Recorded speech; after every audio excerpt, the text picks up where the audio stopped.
நாடாளுமன்ற பட்ஜெட் கூட்டத்தொடரில் ஏப்ரல் 4ஆம் தேதி வரை பங்கேற்க பாரமுல்லா தொகுதி சுயேட்சை எம்பி அப்துல் ரஷீதுக்கு பரோல் வழங்கி டெல்லி உயர்நீதிமன்றம் உத்தரவிட்டுள்ளது.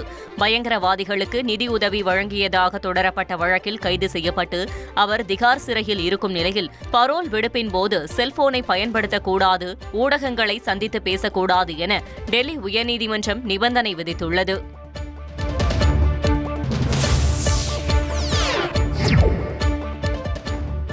ஆன்லைன் சூதாட்ட செயலி மூலம் 6000 கோடி ரூபாய் ஊழல் செய்யப்பட்ட வழக்கு தொடர்பாக சத்தீஸ்கர் முன்னாள் முதல்வர் பூபேஷ் பாகலுக்கு தொடர்புடைய 60 இடங்களில் சிபிஐ அதிகாரிகள் சோதனை நடத்தினர். ஐக்கிய அரபு அமீரகத்தை தலைமை இடமாக கொண்டு செயல்படும் மகாதேவ் ஆன்லைன் சூதாட்ட செயலி மூலம் பண மோசடி நடைபெறுவதாக புகார் எழுந்தது. அதன் அடிப்படையில் போபால், டெல்லி, கொல்கத்தா ஆகிய நகரங்களில் உள்ள பூபேஷ் பாகல் வீடு உள்ளிட்ட இடங்களில் இந்த சோதனை நடைபெற்றது. இதில் குற்றத்திற்கு தொடர்புடைய டிஜிட்டல் ஆவணங்கள் உள்ளிட்ட ஆதாரங்கள் கிடைக்கப்பட்டு இருப்பதாக தெரிவிக்கப்பட்டுள்ளது.